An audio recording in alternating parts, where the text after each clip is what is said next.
What's up guys and welcome. You are watching Fazi Fitness. So guys, channel membership is now live. Link is in the description and the first comment. Do check it out.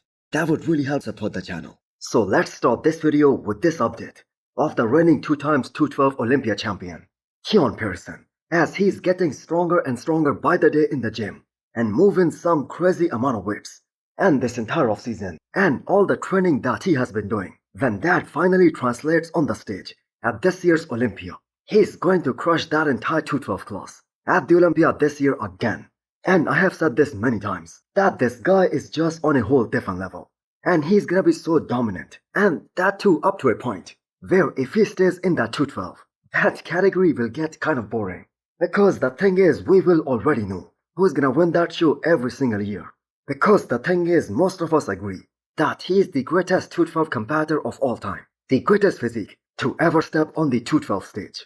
Dare I say, he is even better than Flex Lewis, who by the way is the 7x 212 Olympia champion. But the thing is, that is the truth. So when a legend like Jay Cutler talks so highly of a guy like Keone in reference to how he's gonna do in the men's open class once he switches over, you are legit a very dangerous competitor. You are legit an Olympia contender, even against the big boys. So Jay Cutler recently made a statement about Keone, saying that he's Ronnie Coleman in the making. And I do not think any bodybuilder out there, they could get a bigger compliment than that. Because there is a mutual consensus that Ronnie is the GOAT. Now, can Keone be in the top 5 at this year's Miss Olympia if he decides to go for the men's open? Well, logic says that there is just no way he can beat a guy like Andrew Jack, who is just so big and so beautifully put together. But the fact is, didn't Martin just beat him at the Olympia last year?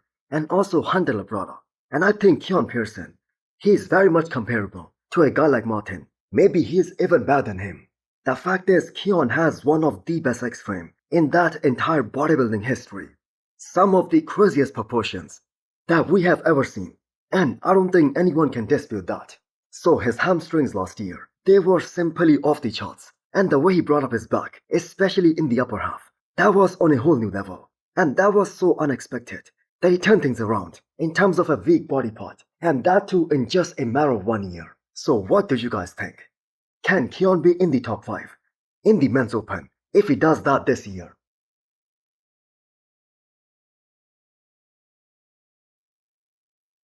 Next up, we have a 20-week out physique update from Good Vito on the road to his first ever Miss Olympia.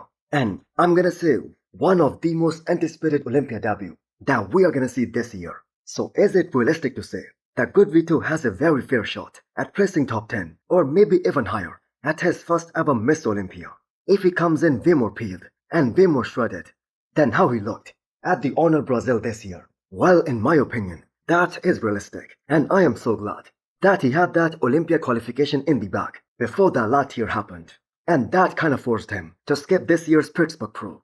So Good Vito is going to be the youngest guy on this year's Olympia stage. And regardless of where he places, this itself, being the youngest guy, that I must say is a superb achievement. And with the kind of shape and aesthetics that this guy has, he will climb up those Olympia ranks with every passing year. He's gonna move up.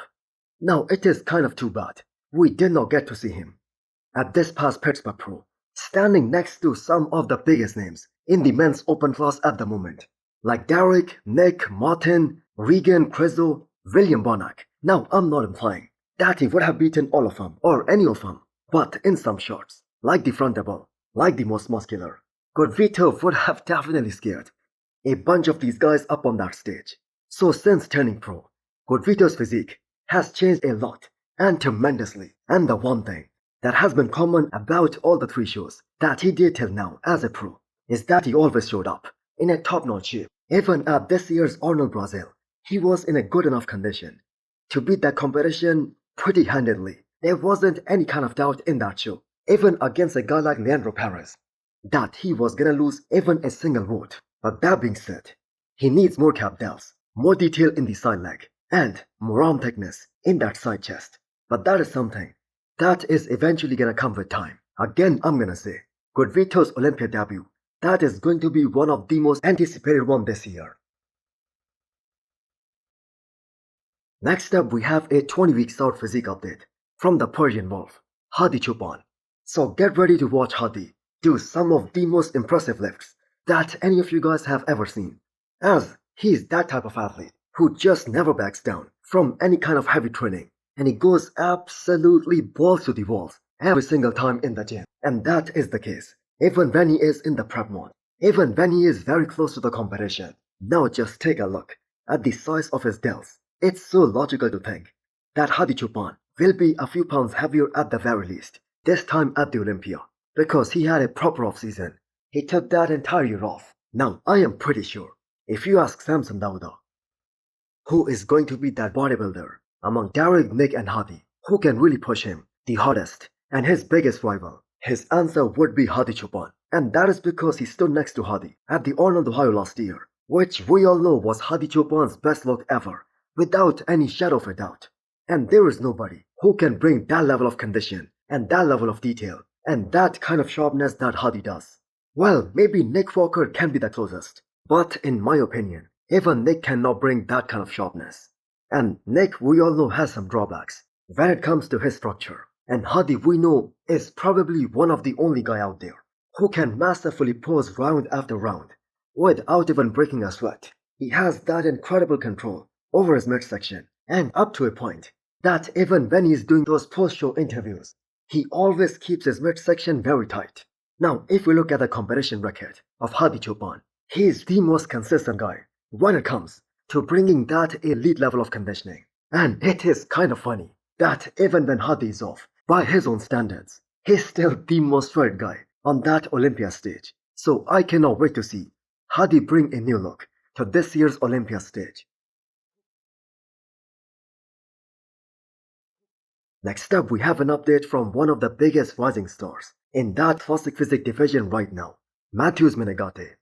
And he's another guy from Brazil. The thing is, if you are able to place top 9 in the world at your Olympia debut, beating 50 guys, and that too 50 of the best guys in the world on your first try, you can be very certain that he's going to be a force in the upcoming years. And we all know how close the competition is in Classic Physique. And this guy is legit the real deal. So the structure is what separates the best from the rest.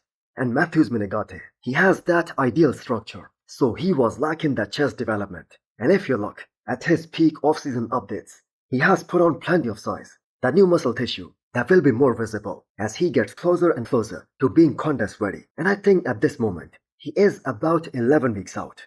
Now, if we take a look at his quads, the way he has those muscle insertions in his legs, and combine that with his tiny waist and wide shoulders, that makes up for the perfect X-frame, that insane V-taper.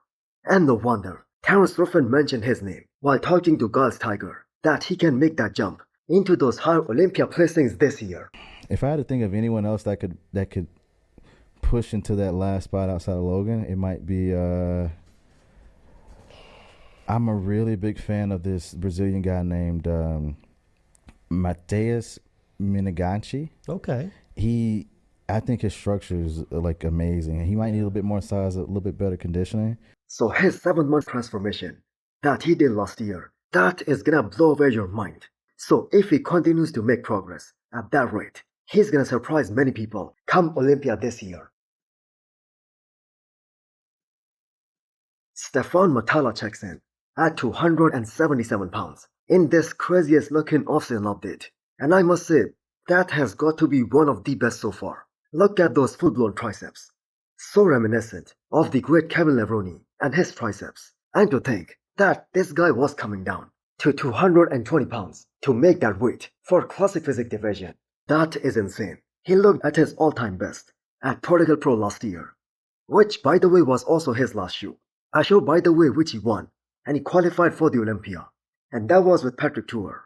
And he admitted that there is only so much he could manipulate things in order to preserve as much muscle as he possibly can, while helping Stephane get into the best possible condition. And he was always bound to lose some muscle, no matter what they did.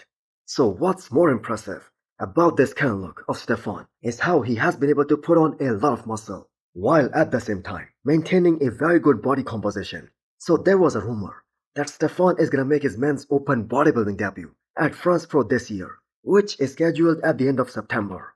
And if I'm not mistaken, that is the last pro show before this year's Miss Olympia. So this is gonna be one of the most anticipated men's open debut this year, because the bodybuilding fans, they were hoping that Stephane would make that switch from classic into the men's open for a very long time, and this is something that we have been eagerly waiting to see. So hit the thumbs up button if you liked the video, and smash the subscribe button if you wanna come back for more. Thanks for watching.